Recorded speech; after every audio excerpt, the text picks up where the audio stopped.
Inilah kisah horor yang tersembunyi di kegelapan. Budak nafsu, pesugihan Nyi Roro Kidul. Darno, seorang nelayan miskin, terperangkap dalam kehidupan penuh hinaan dan kekurangan. Namun, sebuah janji kekayaan melalui ritual pesugihan membawa hidupnya menuju takdir yang tak bisa dihindari. Dengarkan bisikan kisah horor ini selengkapnya. Di sebuah desa kecil yang terletak jauh dari hiruk-pikuk kota, hidup seorang nelayan bernama Darno. Hidupnya sederhana, bahkan bisa dibilang miskin. Rumahnya yang terbuat dari kayu usang dan beratap daun kelapa hanya memiliki satu ruang yang dipenuhi dengan perabotan seadanya. Setiap hari, Darno berjuang untuk mencari ikan di laut, berharap bisa membawa pulang hasil tangkapan yang cukup untuk memberi makan keluarganya. Namun, kehidupan Darno tidaklah mudah.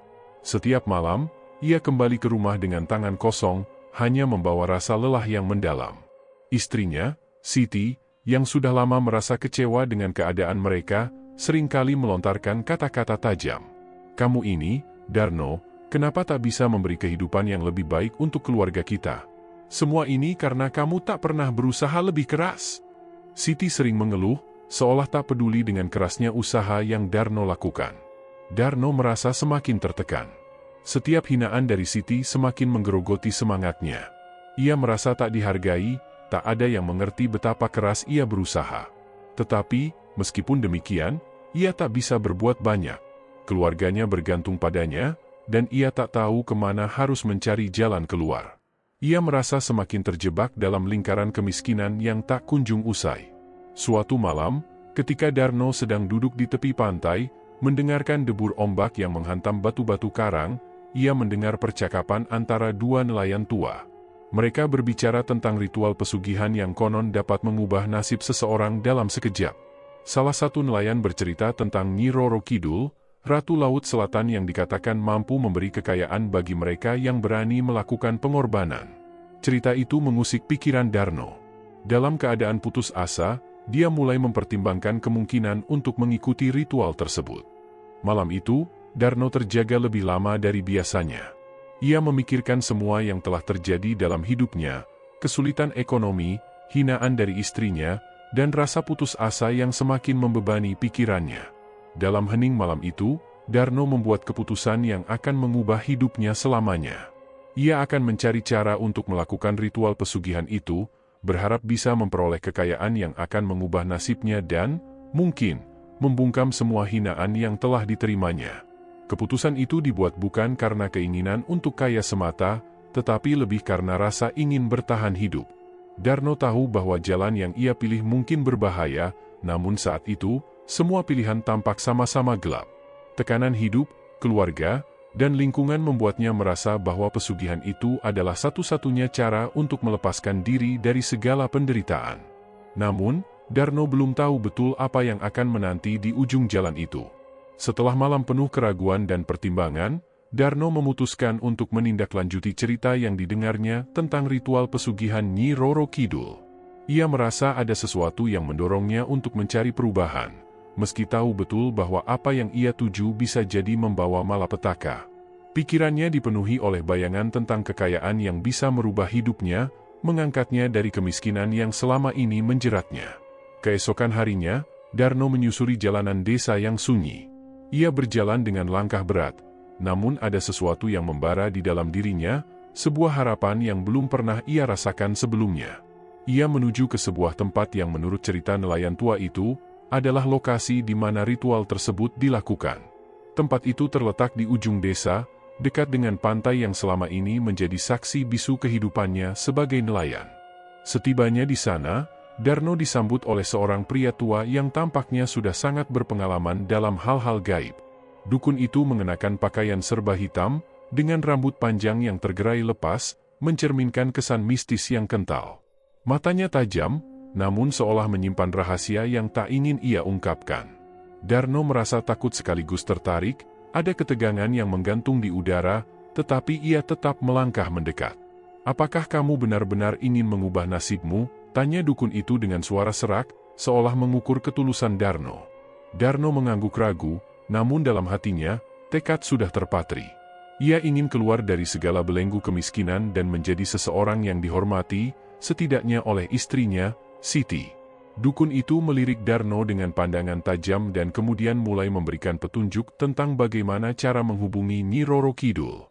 Ia menjelaskan bahwa ritual ini sangat berbahaya dan hanya mereka yang benar-benar siap yang dapat melakukannya. Kekayaan yang kau cari tidak datang tanpa harga, ujar dukun itu. Nyi Roro Kidul tidak memberi begitu saja. Ada pengorbanan yang harus dibayar. Kata-kata itu membuat Darno semakin bimbang, namun ia sudah terlanjur terjebak dalam janji kekayaan yang ditawarkan.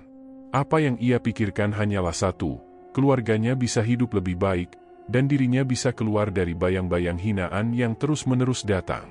Malam itu, Darno berada di tepi pantai yang sama, dengan bayang-bayang gelap laut selatan yang seolah memanggil. Laut yang selama ini menjadi tempatnya mencari nafkah kini berubah menjadi sesuatu yang menakutkan. Dukun itu menuntunnya untuk melakukan serangkaian persiapan ritual, di antaranya adalah menyiapkan persembahan yang tidak biasa, sebuah tumbal yang harus diberikan sebagai bagian dari pengorbanan. Dengan penuh keraguan, Darno mengumpulkan segala yang diminta. Hatinya bergelora antara takut dan harap, namun ia sudah melangkah terlalu jauh untuk mundur. Saat semua persiapan selesai, ia diminta untuk duduk di tepi laut, tepat di garis batas antara daratan dan ombak yang terus bergulung. Dukun itu mengeluarkan alat-alat ritual dan mulai memanjatkan doa-doa dalam bahasa yang tidak dimengerti Darno. Udara malam terasa semakin berat, dipenuhi dengan ketegangan yang membekap dada. Gelombang laut menggulung semakin besar, seolah ikut merespons ritual yang tengah dilakukan. Darno bisa merasakan hawa dingin yang menusuk, dan suara ombak yang menghantam pantai seolah membawa bisikan yang aneh, menggema dalam telinganya. Lalu, saat puncak ritual semakin dekat, dukun itu menatap Darno dengan mata yang penuh makna. "Kau tahu apa yang harus kau lakukan, bukan?" ujar sang dukun, suaranya semakin dalam dan mengandung kekuatan yang tak terungkapkan. Darno hanya bisa menelan ludah, dan tanpa sadar, tubuhnya gemetar. Ia tahu apa yang dimaksud, sebagai syarat ritual, Nyi Roro Kidul menginginkan pengorbanan yang sangat besar. Semua orang yang datang ke sini harus menyerahkan sesuatu yang sangat berharga bagi mereka. Sesuatu yang sangat berarti. Darno berpaling, matanya tertuju pada sosok Siti yang sudah menunggu di rumah, yang selama ini menjadi sumber tekanan dalam hidupnya. Perasaan bersalah menghantui, namun pikiran Darno dipenuhi dengan harapan akan kehidupan yang lebih baik, kehidupan yang selama ini terasa hanya sebuah angan. Akhirnya, dengan hati yang berat, Darno membuat keputusan yang tidak pernah ia bayangkan sebelumnya. Ia memilih untuk mengorbankan Siti, istrinya, sebagai tumbal. Keputusan itu datang dengan rasa cemas yang luar biasa, tetapi Darno merasa tak ada pilihan lain. Ia merasa tak ada jalan kembali, dan keputusannya sudah bulat. Ketika ritual selesai, Darno kembali ke rumah dengan hati yang penuh rasa tidak pasti. Ia membawa sesuatu yang tak kasat mata, sebuah beban berat yang akan terus menghantuinya. Harta yang ia inginkan akan datang dalam hitungan hari, namun perasaan kosong dan kecemasan yang kini menyelubungi dirinya menjadi sesuatu yang tak bisa ia lepaskan. Di rumah, ia melihat Siti yang tengah tertidur, tidak tahu bahwa ia telah menjadi bagian dari keputusan Darno. Darno memandang istrinya, merasa seolah ada jarak yang besar antara mereka, meskipun tubuh mereka begitu dekat. Malam itu, Darno terbaring dalam keheningan, dengan perasaan yang campur aduk. Ia sudah memutuskan untuk mengejar kekayaan, tetapi ia tak tahu apa yang akan datang selanjutnya. Keputusan itu telah membawa perubahan besar dalam hidupnya, dan apa yang terjadi setelahnya akan menguji segalanya. Beberapa hari setelah ritual yang ia jalani dengan tekad yang bulat, Darno merasakan perubahan yang luar biasa dalam hidupnya. Uang dan kekayaan yang ia dambakan datang begitu cepat. Pagi itu, ia terbangun dengan perasaan yang berbeda, seakan dunia baru terbuka lebar di hadapannya. Ketika melangkah keluar dari rumah, pandangannya tertuju pada benda-benda yang dulu hanya bisa ia impikan. Mobil baru, rumah yang lebih besar dengan furnitur mewah, dan bahkan perhiasan yang berkilauan. Seolah, segala yang ia inginkan seketika menjadi miliknya. Namun, meskipun segalanya terlihat sempurna, ada sesuatu yang mulai menggerogoti perasaan Darno. Kekayaan itu datang dengan cara yang begitu cepat, begitu mudah, dan itu membuatnya merasa asing di dunia yang baru ini. Darno mulai merasakan ketegangan yang tak bisa ia hindari. Ada rasa cemas yang menggelayuti hatinya, sesuatu yang terus menggeliat di dalam dirinya. Setiap kali ia melihat wajahnya di kaca, ada bayangan yang melintas, sebuah rasa takut yang sulit dijelaskan. Pada siang hari, ia menikmati harta dan kemewahan yang baru diperolehnya, namun malam hari, perasaan itu kembali datang, kecemasan yang semakin mencekam. Darno merasa ada yang tidak beres, ada sesuatu yang mengintai dari balik bayang-bayang kegelapan. Malam pertama yang mengganggu datang ketika ia terjaga di tengah tidur. Hanya beberapa jam setelah terlelap, Darno merasakan adanya suara aneh yang terdengar di rumah mewahnya. Awalnya ia mengira itu hanya imajinasinya, namun suara itu semakin jelas, seakan ada sesuatu yang bergerak di sekitar rumah. Dengan perasaan cemas, Darno bangkit dari tempat tidur dan memeriksa setiap sudut rumah. Semua terlihat tenang, namun ada sesuatu yang berbeda, suasana yang sepi tiba-tiba terasa begitu menegangkan. Di ruang tamu, Darno berdiri di depan cermin besar yang menggantung di dinding. Matanya terpaku pada bayangannya, namun ada yang aneh. Bayangannya tampak tidak bergerak seperti biasa. Darno terdiam, terkejut oleh apa yang ia lihat. Dalam refleksi cermin, ia bisa melihat sosok yang tak dikenalnya berdiri di belakangnya, seorang wanita dengan pakaian yang terlihat seperti dari zaman dulu, wajahnya tersembunyi oleh rambut panjang yang terurai. Darno berbalik dengan cepat, namun tidak ada siapapun di sana. Keringat dingin mulai membasahi tubuhnya. Ia berusaha menenangkan dirinya, menyadari bahwa ini mungkin hanya kelelahan atau imajinasi yang dimainkan oleh otaknya. Namun, perasaan itu tak juga hilang. Semakin lama, suara-suara aneh itu semakin sering terdengar. Di setiap malam, Darno merasa ada yang mengawasinya. Suara ombak yang jauh di pantai, suara langkah kaki yang terdengar samar-samar, dan bisikan yang terdengar seperti suara wanita. Itu semua seolah berasal dari dalam rumahnya, meskipun ia tahu itu tidak mungkin. Perasaan cemas yang terus tumbuh ini semakin sulit untuk ditanggulangi. Darno mencoba untuk mengabaikannya, berpikir bahwa ini hanya efek samping dari perubahan hidup yang drastis.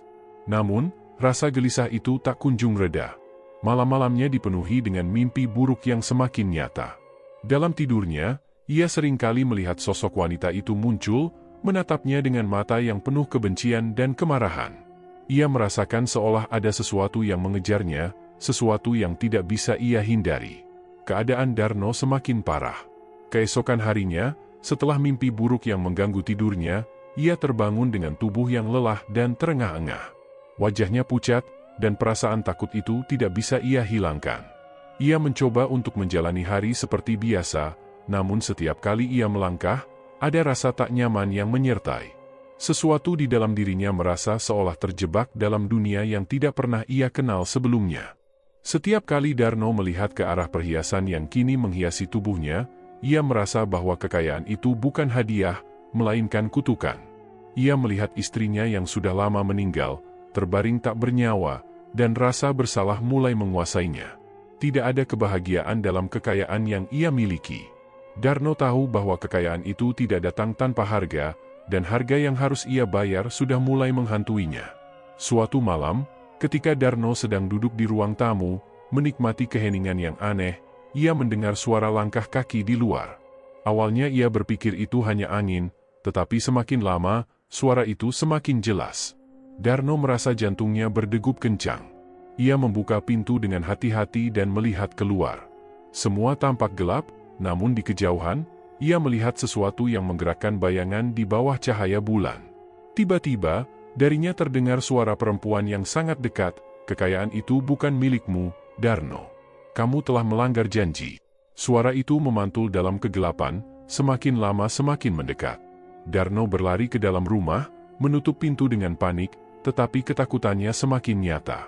Ia merasa seolah ada sesuatu yang terus mengawasinya, sebuah entitas yang tak bisa ia lari dari. Perasaan takut itu semakin menyesakkan dadanya. Darno mulai sadar bahwa tidak ada yang bisa ia lakukan untuk mengubah takdir yang kini menimpa dirinya. Setiap malam, ketakutannya semakin menguat, dan kekayaan yang dulu ia dambakan kini menjadi beban yang tak bisa ia lepaskan. Harta itu tidak memberinya kebahagiaan, hanya rasa kosong yang semakin dalam. Malam demi malam, suara-suara aneh, bayangan-bayangan yang tak jelas, dan perasaan diawasi terus menghantuinya. Darno mulai bertanya-tanya apakah semua yang ia terima adalah harga yang harus dibayar untuk apa yang ia lakukan. Namun, tak ada yang bisa mengembalikan semuanya, dan ia tahu, ia tak bisa melarikan diri dari bayang-bayang Nyi Roro Kidul yang semakin nyata. Hari-hari yang dilalui Darno setelah memperoleh kekayaan tampak seperti mimpi yang menjadi kenyataan. Rumahnya kini besar dan megah, semua keinginan yang dulu terasa jauh kini ada di ujung jarinya. Namun, semakin ia menikmati kemewahan itu, semakin jelas pula tanda-tanda bahwa kebahagiaan yang ia impikan hanyalah ilusi yang rapuh. Kekayaan yang datang begitu cepat telah mengubah kehidupannya, namun juga membawa keanehan dan ketakutan yang tidak pernah ia duga sebelumnya. Di siang hari, Darno tampak tenang, berkeliling dengan mobil barunya, berbelanja di toko-toko mahal, dan memamerkan perhiasan-perhiasan yang ia pakai. Ia merasa bahwa hidupnya kini berbeda, bahwa ia telah mencapai puncak dari segala yang ia inginkan. Namun, malam hari adalah saat yang berbeda. Ketika malam mulai turun dan gelap menyelimuti dunia, Darno merasa ada sesuatu yang mengintainya. Ketakutan itu datang perlahan, menjalar dari relung hatinya, membuatnya merasa terjebak dalam sebuah mimpi buruk yang tak bisa ia hindari. Semakin hari, tanda-tanda yang mengarah pada kehancuran itu semakin jelas. Ia mulai merasakan kehadiran yang aneh di rumahnya, sebuah kehadiran yang tidak bisa dijelaskan dengan logika. Suara langkah kaki yang terdengar meskipun tidak ada orang di sana. Cermin-cermin di rumah yang seringkali menunjukkan bayangan yang tidak seharusnya ada. Benda-benda yang tiba-tiba bergeser tanpa ada yang menyentuhnya. Semua itu menambah ketegangan yang mulai menguasai pikirannya. Pada suatu malam, Darno terbangun dari tiduran dengan napas yang terengah-engah. Keringat dingin membasahi tubuhnya. Ia melihat sekeliling, namun rumahnya yang luas dan terang itu terasa semakin gelap. Seolah ada bayangan yang melintas di dinding, sebuah bayangan yang terus mengawasi setiap gerak-geriknya. Ia duduk di tempat tidurnya, mencoba menenangkan diri, namun suara-suara aneh itu terus berlanjut. Suara ombak yang bergulung terdengar semakin dekat, meskipun rumahnya jauh dari laut. Ada sesuatu yang aneh, sesuatu yang mengganggu ketenangannya. Keanehan itu semakin terasa pada malam berikutnya. Ketika Darno tengah duduk sendirian di ruang tamu, ia mendengar suara langkah kaki yang datang dari arah belakang. Dengan perlahan, ia menoleh ke belakang, dan di sana, di pojok ruangan, ia melihat cermin besar yang tergantung di dinding. Cermin itu tak seperti biasanya. Bayangan dirinya dalam cermin tampak berbeda. Wajahnya tampak terdistorsi, seolah terperangkap dalam sesuatu yang gelap. Darno merasa seolah ada yang bergerak di balik cermin itu, sesuatu yang bukan dirinya, sesuatu yang lebih gelap. Panik, Darno melangkah mundur, namun langkahnya terhenti ketika ia melihat bunga-bunga di vas yang terletak di meja dekatnya mulai layu. Bunga-bunga yang sebelumnya segar dan mekar, kini terlihat layu dan mengering dalam hitungan menit. Perasaan aneh semakin merayap dalam dirinya. Ia merasa ada yang salah, ada yang menggerogoti kedamaian yang semula hadir bersamanya. Perasaan takut dan cemas semakin mendalam, dan Darno mulai merasakan bahwa tak ada yang dapat membantunya. Pada malam lain, Darno merasakan ada sesuatu yang lebih kuat, lebih nyata, yang mengintai di sekelilingnya. Ia bangun lebih awal dari biasanya dan pergi ke kamar mandi. Saat ia melihat ke cermin, ia terkejut melihat air di wastafel mengalir begitu deras tanpa ada yang menyentuhnya. Bahkan lebih mengejutkan lagi, dari dalam cermin, ia melihat sosok wanita yang tampak seperti sosok yang muncul dalam mimpi-mimpinya. Wanita itu mengenakan pakaian hijau tua, rambutnya panjang, dan wajahnya tertutup bayangan. Darno merasa tubuhnya beku, tak mampu bergerak, hanya bisa menatap cermin itu dengan ketakutan yang semakin besar. Suara bisikan itu kembali terdengar, kali ini lebih jelas, lebih nyata. Kau telah melanggar janji, Darno. Kini kau harus membayar. Suara itu datang dari cermin, dari sosok yang tampaknya berasal dari dunia lain. Darno mulai menyadari bahwa semua yang ia terima, kekayaan, kemewahan, adalah hasil dari pengorbanan yang tak bisa ia lari dari. Ia telah mengorbankan Siti, istrinya, dan kini ia harus membayar harga yang sangat mahal. Perasaan bersalah itu semakin menggenggam hatinya. Ia merasa terjebak dalam labirin yang tak berujung, dan semua yang ia rasakan adalah akibat dari pilihannya sendiri. Harta yang ia miliki kini terasa seperti kutukan. Ia tidak bisa menikmati apa yang seharusnya menjadi kebahagiaan. Kekayaan itu, yang dulu ia impikan sebagai jalan keluar dari penderitaan, kini malah menjadi beban yang semakin berat. Dalam kesendirian malam itu, Darno mulai merenung, bertanya-tanya apakah ia bisa lari dari konsekuensi yang harus ia hadapi. Tanda-tanda kehancuran itu semakin jelas, bunga yang layu, suara yang tak terjelaskan, bayangan yang terus menghantuinya. Bahkan, di malam hari, ia mendengar suara deburan ombak dari jauh, seolah mengingatkan tentang apa yang telah ia lakukan. Setiap kali ia menutup matanya, ia merasa seolah laut selatan yang legendaris itu mulai mendekat. Nyi Roro Kidul, sang ratu laut, tampaknya tak pernah jauh dari dirinya. Darno semakin merasa terperangkap dalam dunia yang tidak lagi ia kenali, sebuah dunia yang dihantui oleh kekayaan yang harus dibayar dengan harga yang sangat mahal. Rasa takutnya semakin menguasai dirinya, namun ia juga merasakan sebuah keputusasaan yang mendalam. Ia tak tahu lagi apa yang bisa ia lakukan. Semua yang ia miliki, semua yang ia capai, terasa semakin hampa. Darno mulai merasakan bahwa ia tidak hanya dikejar oleh sosok misterius itu, tetapi juga oleh penyesalan yang menghantui setiap langkahnya. Dunia yang ia impikan kini terasa seperti jerat yang mengikatnya semakin kuat, tak memberi ruang untuk melarikan diri. Malam yang hening selalu mengingatkan Darno pada sesuatu yang jauh lebih menakutkan daripada yang bisa ia bayangkan. Setiap malamnya kini dipenuhi oleh kecemasan yang semakin mendalam. Keanehan yang ia rasakan semakin nyata, semakin menggerogoti rasa tenang yang seharusnya ia nikmati setelah mendapatkan segala yang ia impikan. Rumah besar yang dulu terasa seperti istana, kini terasa seperti penjara yang dipenuhi bayangan-bayangan gelap. Ketakutan menyelimutinya setiap saat, dan rasa terperangkap semakin sulit ia hindari. Pada malam itu, Darno terbangun lebih awal, terengah-engah dan tubuhnya basah oleh keringat dingin. Suara langkah kaki yang ia dengar dalam tidurnya semakin jelas di telinganya. Sepertinya, langkah itu datang dari dalam rumah, seolah ada yang mengelilinginya dalam gelap. Ketika ia membuka mata, ia tak dapat menemukan apapun. Ruangan itu tetap sunyi, hanya diterangi oleh cahaya rembulan yang merembes melalui celah-celah tirai jendela. Namun, rasa takut itu tak kunjung hilang. Ia bangkit dari tempat tidur, mencoba menenangkan dirinya. Langkah kaki yang semakin jelas itu membawa Darno ke ruang tengah.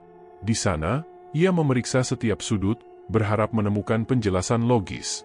Tetapi semakin lama, ia merasakan ketegangan yang menyelimuti dirinya. Suasana yang seharusnya damai kini terasa semakin asing. Di meja, lampu minyak yang biasanya menyala dengan tenang tiba-tiba padam dengan sendirinya, menciptakan ruang yang lebih gelap, lebih menakutkan. Seiring waktu, ia merasa seolah-olah ada yang mengawasi setiap gerakannya, sesuatu yang jauh lebih besar daripada dirinya. Saat Darno melangkah menuju jendela, ingin memastikan apakah ada orang luar yang mendekat, ia melihat bayangan yang melintas di sudut matanya. Hati Darno berdegup cepat. Ia menoleh dengan buru-buru, namun tidak ada siapapun di sana. Tapi bayangan itu terasa begitu nyata. Tiba-tiba, darinya terdengar suara tawa pelan, seperti bisikan dari kejauhan, yang menggetarkan jiwa. Itu suara yang ia kenal, meski tak bisa ia pastikan dari mana asalnya. Suara itu membangkitkan kenangan akan Nyi Roro Kidul, wanita misterius yang ia undang ke dalam hidupnya dengan ritual yang tak terhitung akibatnya. Kegelisahan itu makin berkembang.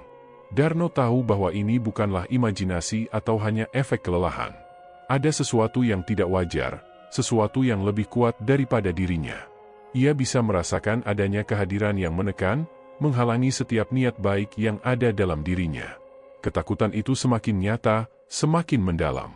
Di tengah keheningan malam yang mencekam, Darno merasa seolah berada dalam cengkeraman kekuatan yang tak bisa ia lawan. Kemudian, suara ombak yang bergulung di lautan terdengar semakin dekat.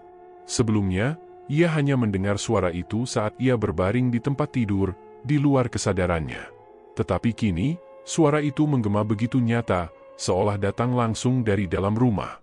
Darno berlari ke jendela yang menghadap ke halaman belakang, namun hanya melihat kegelapan malam yang mencekam. Laut yang jauh dari rumahnya tiba-tiba terasa begitu dekat, begitu mengintimidasinya.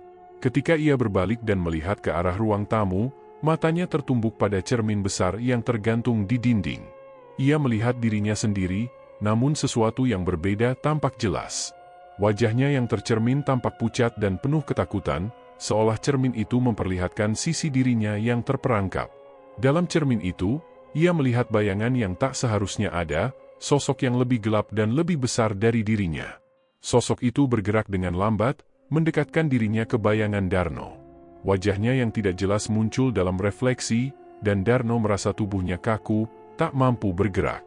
Seiring bayangan itu semakin mendekat, Darno mendengar suara bisikan yang datang dari dalam dirinya. "Kau tak bisa lari, Darno. Aku datang untuk menjemputmu." Suara itu begitu dekat, memantul dalam pikirannya, seolah berasal dari kedalaman laut yang tak berujung. Ia merasakan jantungnya berdegup semakin kencang, tubuhnya menggigil. Ia ingin berteriak, namun suaranya tercekat di tenggorokan. Darno mundur perlahan, matanya masih terfokus pada bayangan dalam cermin yang semakin mendekat. Dengan setiap langkah mundur, bayangan itu mengikuti dengan gesit, seolah tidak memberi ruang untuk melarikan diri. Ketakutannya semakin tak terkendali. Ia ingin berlari, namun tubuhnya tidak bergerak, seolah ada kekuatan yang menahannya di tempat itu. Ada beban berat yang menindih dada dan pikirannya, membuatnya merasa semakin tak berdaya. Tiba-tiba, Darno mendengar suara yang lebih keras dari sebelumnya, suara ombak yang begitu nyata dan keras, seolah menciptakan getaran di seluruh tubuhnya. Suara itu menggetarkan rumah, seperti ada gempa yang berasal dari laut. Ia berlari keluar, menuju halaman belakang, berharap udara malam dapat menenangkan pikirannya.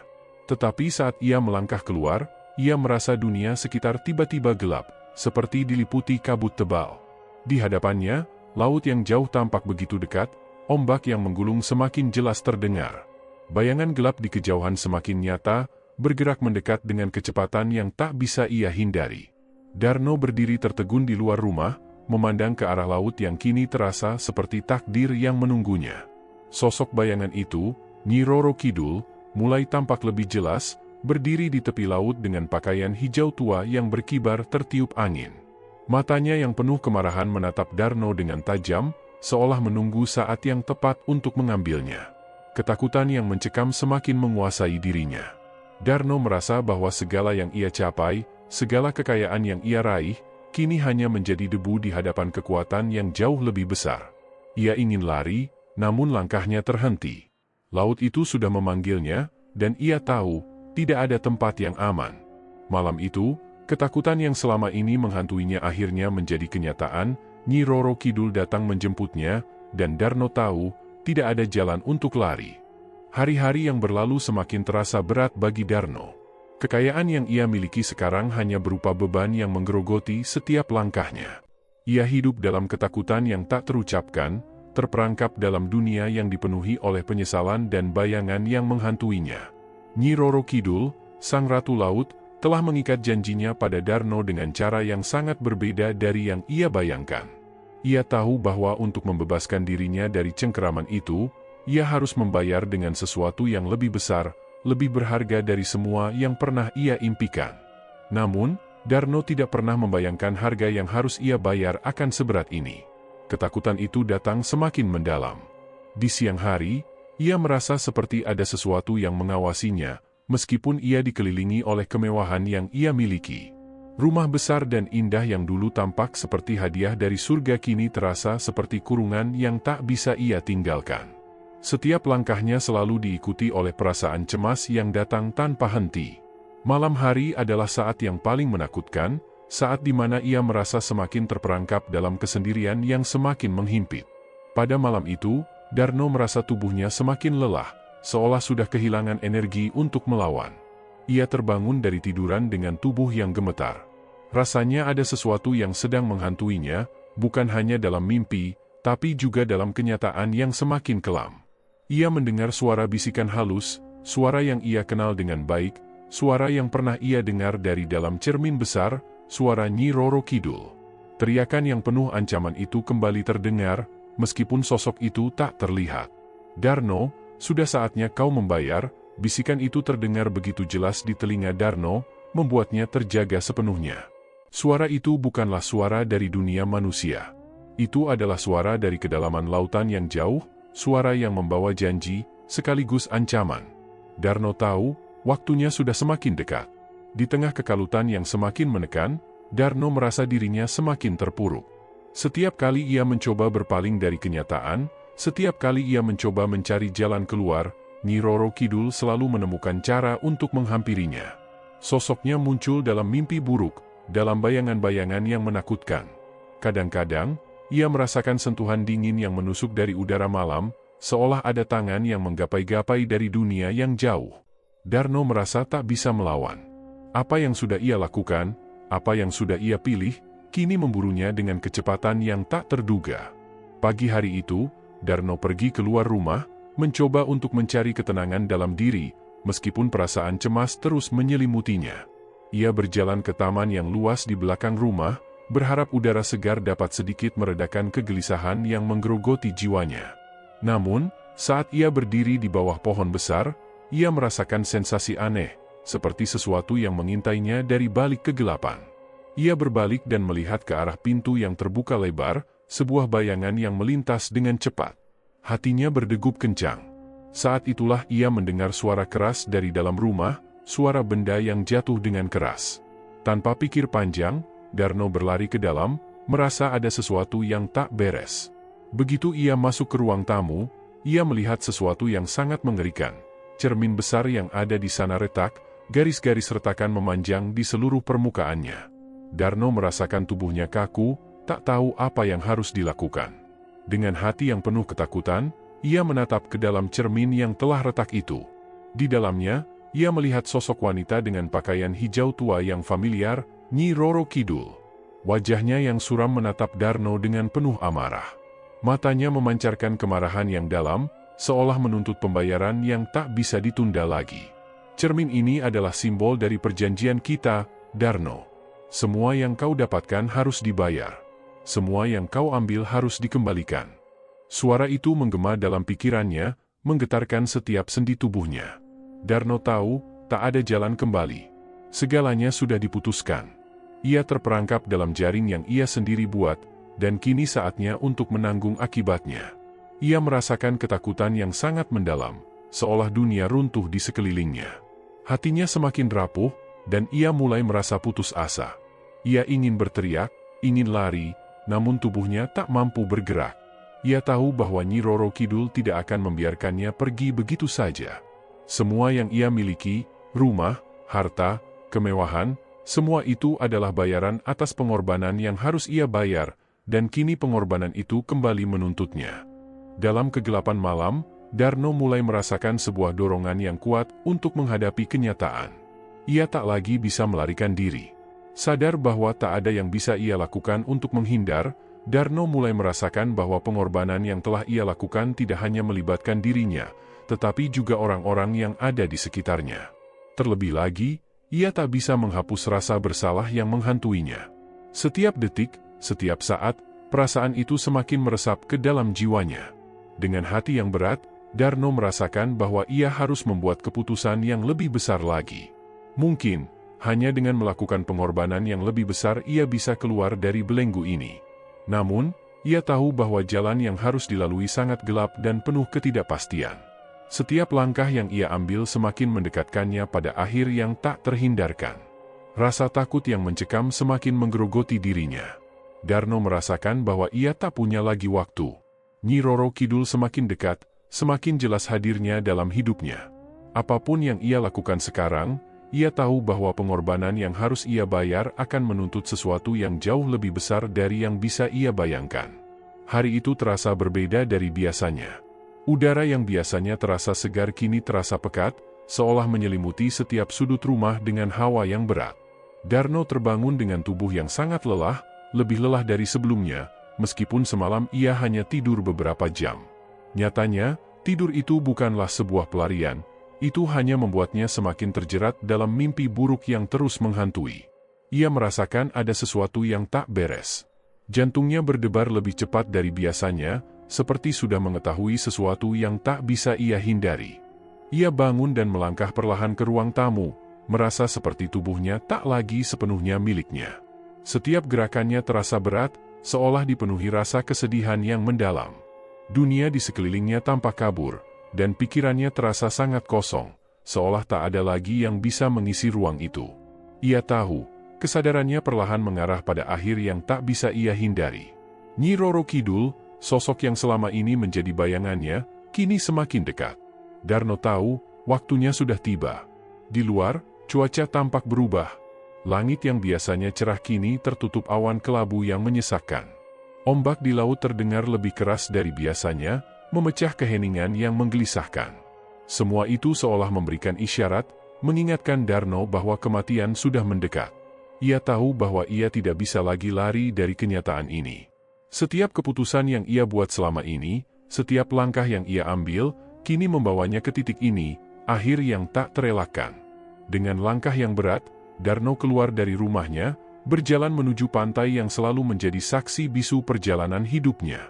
Laut yang dulu tampak jauh, kini terasa begitu dekat, seperti sebuah panggilan yang mengundangnya untuk datang. Semakin ia melangkah, semakin dekat ia merasakan kekuatan itu, kekuatan yang sudah mengikatnya sejak pertama kali ia menginginkan kekayaan. Keberhasilan yang ia raih kini seperti mimpi buruk yang tak bisa ia bangunkan, dan hanya ada satu cara untuk menebus semuanya, membayar harga yang seharusnya dibayar sejak awal. Saat Darno tiba di tepian pantai, gelombang ombak yang besar mulai menggulung dengan cepat, seperti menyambutnya dengan tangan dingin yang menunggu. Ia bisa merasakan angin laut yang semakin kencang, membawa aroma garam yang menyengat. Di kejauhan, daratan tampak semakin memudar, dan segala yang ada di sekitar Darno seperti terhisap oleh kekosongan. Namun, yang paling menarik perhatiannya adalah sebuah kereta kencana yang datang dari arah laut. Kereta itu tampak megah, dihiasi dengan hiasan emas yang berkilauan di bawah sinar bulan yang semakin redup. Kereta itu melaju perlahan menuju daratan, dan di dalamnya, Darno bisa melihat sosok yang telah lama ia takuti. Nyi Roro Kidul, sang ratu laut, berdiri di dalam kereta dengan gaun hijau tua yang berkilau, tampak seperti sosok yang datang dari dunia lain. Matanya yang tajam menatap Darno, penuh kemarahan, namun juga penuh kesedihan. Ia tahu bahwa Darno kini berada di titik tanpa jalan keluar. "Kau datang juga, Darno," kata Nyi Roro Kidul dengan suara yang lembut namun penuh kekuatan. "Ini adalah saat terakhirmu. Pembayaran harus diselesaikan." Darno berdiri terpaku di sana, tubuhnya gemetar. Tak ada kata-kata yang bisa keluar dari mulutnya. Semua yang ia rasakan hanya rasa takut yang semakin mendalam. Ia ingin berteriak, ingin meminta ampun, namun kata-kata itu tak bisa keluar. Semuanya terasa semakin berat, semakin menyesakkan. Ia tahu bahwa ini adalah akhirnya.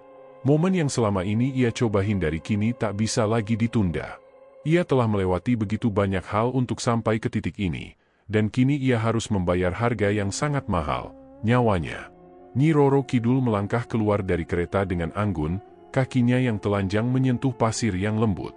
Ia menghampiri Darno dengan langkah yang penuh wibawa, namun juga penuh rasa kasihan. "Dulu, kau memilih jalan ini," katanya dengan suara yang penuh penyesalan. "Sekarang, kau harus membayar. Tak ada yang bisa mengubah takdirmu." Darno hanya bisa menundukkan kepala, tak mampu melawan lagi. Ia tahu, tak ada yang bisa mengubah apa yang sudah terjadi. Semua yang ia lakukan selama ini, semua keputusan yang ia ambil, membawanya ke titik ini. Ia telah membuat pengorbanan besar, dan kini pengorbanannya itu harus dibayar. Seiring dengan kata-kata terakhir Nyi Roro Kidul, Darno merasa tubuhnya semakin lemah. Ada rasa dingin yang mulai menyelimuti tubuhnya, seperti tangan tak terlihat yang menariknya lebih dekat ke jurang kematian. Saat itu, Darno merasa seolah ia sedang terperangkap dalam gelombang laut yang tak bisa ia hindari. Ia merasa tubuhnya terangkat, seolah dibawa oleh kekuatan yang lebih besar darinya. Laut yang luas dan gelap membuka gerbangnya, menunggu kedatangannya. Darno bisa merasakan angin yang semakin kencang, suara ombak yang menggulung semakin keras, dan tiba-tiba ia merasakan tubuhnya semakin terangkat ke udara. Saat ia menoleh, ia melihat wajah Nyi Roro Kidul yang masih menatapnya dengan penuh rasa kasihan. Dengan langkah perlahan, Nyi Roro Kidul mengulurkan tangannya. "Ayo, Darno. Saatnya sudah tiba. Tidak ada yang bisa lari dari takdir." Darno merasakan sejuk yang menyelusup ke dalam dirinya, dan saat ia memejamkan mata, ia merasa seluruh dunia seakan menghilang. Dunia yang selama ini ia kenal, dunia yang penuh dengan kekayaan dan ambisi, kini lenyap begitu saja. Dalam kegelapan yang menyelimutinya, ia merasa tubuhnya semakin ringan. Ia tahu, ini adalah akhir dari semuanya. Tak ada lagi jalan kembali.